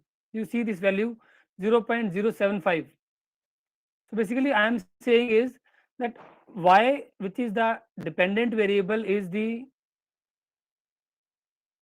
medical expenses and the independent variable is the health insurance. Health insurance and medical expenses, there was a positive relationship. Now in this case there were multiple other variables that were missed out. I'll talk about it. I think there is a question. Dr. Rajeshwari, Dr. M. Rajeshwari, if you can ask. I can see a hand raised. I think it's by mistake maybe. So what I'm trying to say here is, in this you have not captured the other independent variables. There was only one independent variable, health insurance. You collected data on health insurance, you collected data on medical expenses, and it is a positive relationship. But the moment you captured the other responses, for example, you looked at their income, you looked at their social security income ratio, you looked at their age and other things, then actually if you look at this point minus 0.0852, so the relationships can also become from positive to negative. Initially people said कि यार health insurance का खर्चा जो है वो medical expense है, but when you looked at their other data, illness, age, low income and many other things, then it said it is an inverse relationship कि insurance ले लोगे तो खर्चा कम हो जाएगा overall. So initially people had a misconception that if you buy the insurance, the medical expense will go up for a year, but they did not cover the other independent variables. Is there a question, Dr. Rajeshwari? If you have, you can please ask. I was just giving you an example here.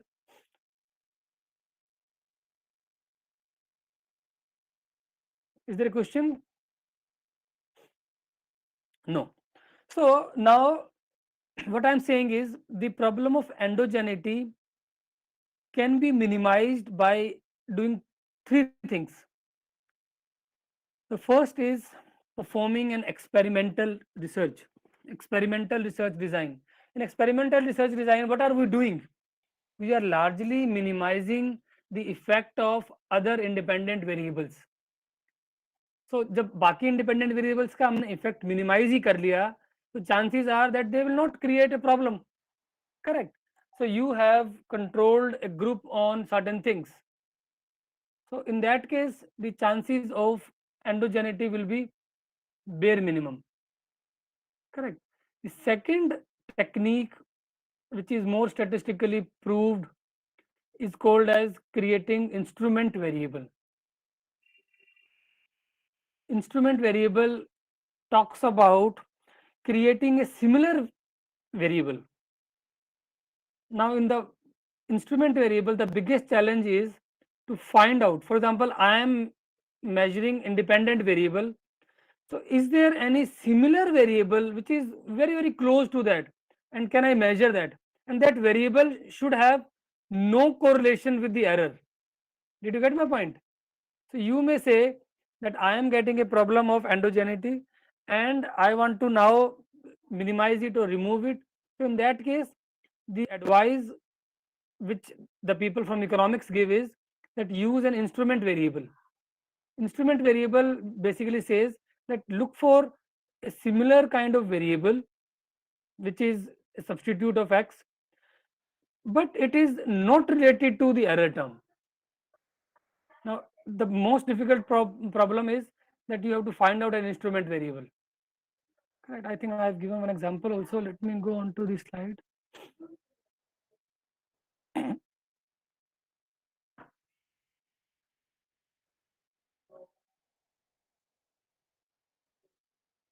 Now, if you look at this slide, it says that there is x, y, and mu. Mu is the error term. Correct. Now, you are saying x predicts y, and error term also predicts y. That's perfectly fine. Error term is basically what? The all variables which were not captured, independent variables, they will go in the error term. So now endogeneity will come when error term is also influencing the independent variable or highly associated with that. Correct. जब error term x को भी कर रही है और y को भी कर रही है, then you say that there is another error term that you have to find out. So that means x का कुछ part ऐसा है जो आपको निकालना पड़ेगा. Correct. So then you create an instrument variable. Now instrument variable here is z. Now z is something which is highly correlated with x only, but u और y के साथ कोई लेना देना नहीं है z का. So z will be called as instrument variable. I hope I am making sense. I need some feedback from some of the listeners. It is little tricky. Dr. Reena, am I making sense? Yes, a little bit. Little bit. Chaliye. So again, I will repeat whatever I have said. There are two ways. Third wala chhod dete hain, statistical adjustment. We don't have that much of time. So I'm saying endogeneity kya hoti hai? Is it clear? Endogeneity means u will always be there. Even if I have x1, x2, x3, x4, u will always be there. U means error term. Nu bolte hain isko hum log. So this error term will always be there.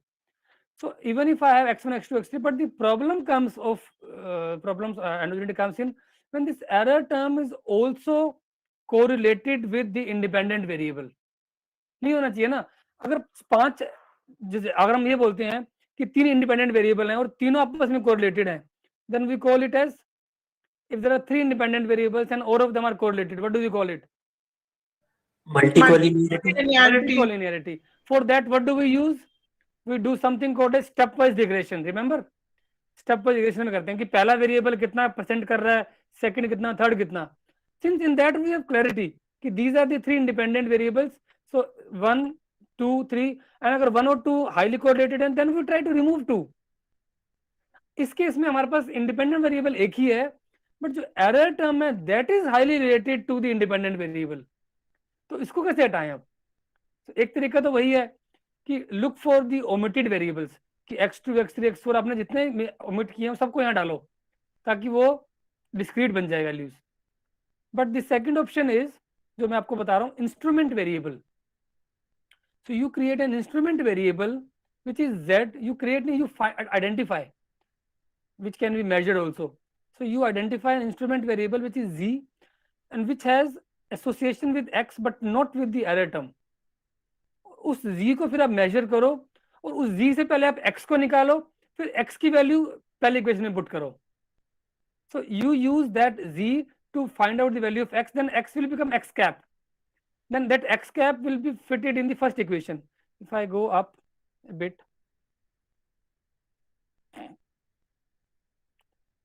if you know this thing, so what I am saying is that y is equal to xb plus nu, correct. और हम कह रहे हैं कि x और nu के बीच में highly correlation है.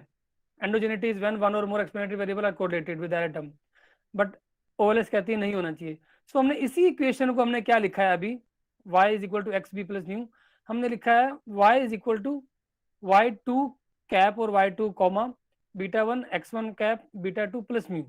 So we have created another variable, correct, and x1 की जगह हमने x1 cap लगा दिया. So x1 की जगह हमने जो वेरिएबल y है वो x को भी प्रिडिक्ट कर रहा है, तो उससे हम x की वैल्यू निकालेंगे. Let me show you the example also to make things little more clear.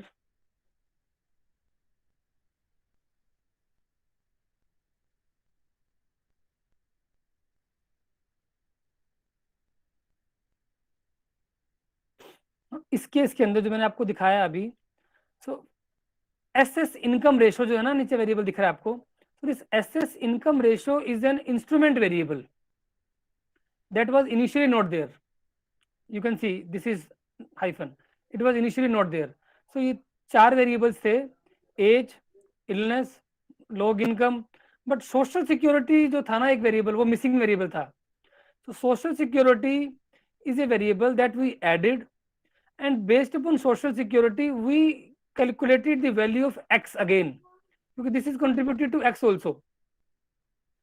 So and then the value of x we replaced, and then we predicted y, correct. So in the first stage you don't have y, you only predict x based upon the other.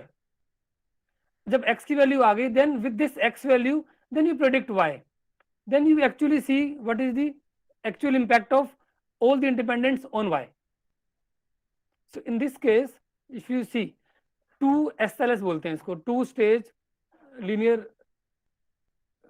what do you call as, ठीक है. So 2 SLS is basically 2 stage linear regression. Basically here you are in the first stage not predicting the value of y. ये normal case है OLS का कि मेरे पास y था और 3 x1 थे, इलनेस था, एज था, लॉग इनकम था, तो मैंने इसको प्रेडिक्ट किया, तो ये आ रहा है 0.075.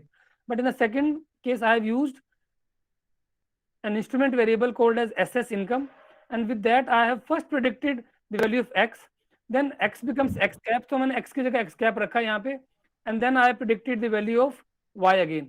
Now here the value of the association is negative. So the finding result is that because of the endogeneity the relationship was positive, but actually the relationship was negative.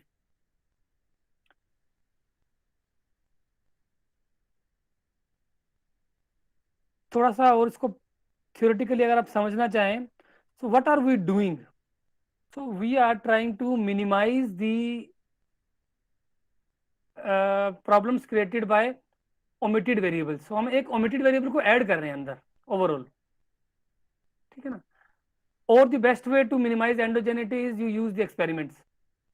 So you create treatment group, control group, and then based upon that you identify what is the variation. और अगर हम experiment कर रहे हैं तो हम भी ये 4 चीजें कर रहे हैं. So with experiment we are again doing that, we are not omitting any variable, we can use the same group and we can observe the counterfactual. Counterfactual का मतलब है कि जो ट्रीटमेंट रिसीव कर रहा है उसके रिजल्ट्स क्या आ रहे हैं, जो ट्रीटमेंट रिसीव नहीं कर रहा है उसके रिजल्ट्स क्या आ रहे हैं, the difference between those, correct. So we can actually measure the counterfactual also. Any questions? Sir, I have a question. So when do we face this problem of endogeneity? I mean, how do we identify that we are facing this problem? If you, yes, very, very important point. If you read this paper, na, it says in the top notch journal, whether it is AMJ or any other top journal, 90% of the papers have a validity threat. 60 to 70% paper, they have not told that all the independent variables are comprehensive to predict y. तो endogeneity की problem आपको पता भी नहीं लगती in many of the cases. until the future researchers extends your research and adds another independent variable and adds another independent variable. So you are omitting variables based upon your convenience, based upon the time constraint, based upon the expense. So endogeneity की problem आप बहुत बारी face करते हो, but आपको पता भी नहीं लग रहा है. Am I making sense? So many times you are ignorant, but उसके अंदर दो चीज आप कर सकते हो in order to minimize the threat of endogeneity. दोनों एक ही, एक्सपेरिमेंट डिजाइन. एक्सपेरिमेंट का मतलब है बाकी जितने भी इंडिपेंडेंट वेरिएबल्स हैं आप उसको कंट्रोल कर रहे हो. Correct. So it's a threat, and people may say it is not at all a threat. But then somebody showed those examples, the example that I shared in the beginning. So क्योंकि जब लोगों ने prove किया, then people said that this is not by chance, this is a technical cause, this is a technical problem. So by chance वाले association नहीं है वो सारे, एसोसिएशन सब ठीक थे वो वाले जो मैंने दिखाया स्टार्टिंग में. Then people said कि look at that. करेक्ट. सो वो इंडिपेंडेंट वेरिएबल है ही नहीं है. सो इन केसेस में क्या हो रहा है, इन केसेस में तो टू वे रिलेशनशिप हो रहा है. इसके प्रॉब्लम का रीजन ये नहीं है. कुछ केसेस में प्रॉब्लम का होता है ओमिटेड, और कुछ का रीजन है ये जो मैं बोला हूँ simultaneity. Point number 3, simultaneity can also be a reason where both X and Y cause each other. X causes Y and Y causes X. So बहुत बारी हम लोग इस इंप्रेशन में रहते हैं कि leadership style influence the feedback, but it can be other way around also. Feedback of the person can also change my leadership style. I was people oriented, now I am task oriented because the feedback that I have got. Correct. So आपको 3-4 चीजें ध्यान में रखनी है. Number 1, that the relationship between the two is not symmetric, it is asymmetric. It is not two way, it is only one way. Second is, include as much as independent variable as you can. And the third, if you can do something like experimental research, nothing like it. So experimental research, that is why I said कि बहुत लोग कम करते थे, but now a lot of people have started performing experimental research. Correct. And then you have to minimize common method variance also. Again, people now go for the problems, for example, nested SEM करते हैं लोग. So they make nested.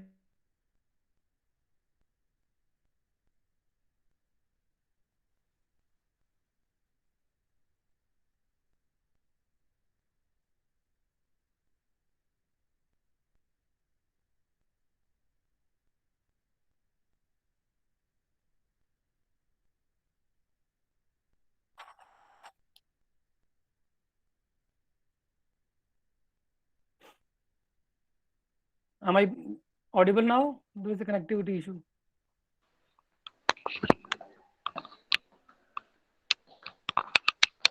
Any other questions? मैं तो कर दिया उसके बाद जाओ मिल जाओ अकेला है बात कर रहा है. Mr. Satyakam, if you can mute yourself.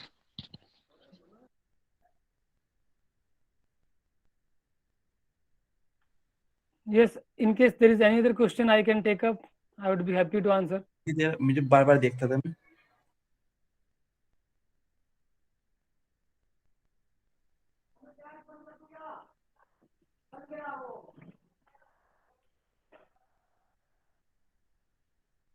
Chaliye, I think now if there is no further question, we can close this session now, and then we can meet again at 2:30. Right, Professor?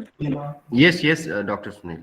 We'll meet at 2:15, I think. I think what we can do is you can articulate, you can reflect upon these points, and you can just see that whether in the past, in any of the research that you might have done, you might have faced this issue or not.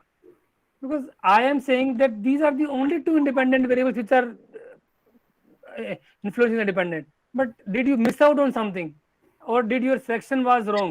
The selection means the target respondents. Or there was a two-way relationship. Or the measurement of independent was precise and specific. Or I have used common method, means I am using same kind of method. 5-point scale, 5-point scale, 5-point scale, and people are blindly saying 4, 4, 4, 4, 4, 4, 4, 4, for whatever. or many times you go to same person only. So common source variance. So same person is talking about his performance, same person is talking about leadership, same person is talking about the culture of the company. So common source bias. So you have to basically minimize common source, common method, and at time it is recommended that you collect your data on 2 phases.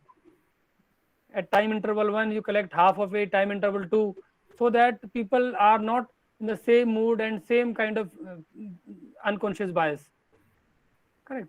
Measurement error you can minimize by identifying the most suitable instrument for your context, for your problem, for your variables. Correct. So all these are the possible threats. I am not saying that your paper or research will be discarded because of this. All good papers are also published, but then people towards the end, they have contradicted, they have criticized some of those. They have said that it was a spurious relationship, it was because of some omitted variables. If you add this one, it becomes negative. Correct. So people have a lot of misconceptions.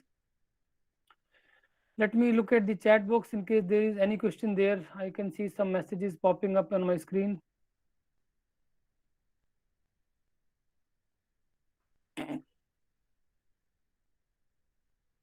I think it's more about the feedback link. Correct. Yes, Dr. Sunil, there are no further Thank you. questions. Thank you, Dr. Asa. Thank you. Okay, we'll meet at 2:30 then. Chaliye, see you then. Okay, thank you. So participants will be meeting at 2:30. Please be on time. Okay, these are some say tricky things. Jab tak we don't get actually a bit conscious, we will not be able to learn. And then we'll be needing practice also. So please come up with questions, relevant questions. And Satyakam Pandit, I'm really sorry if you're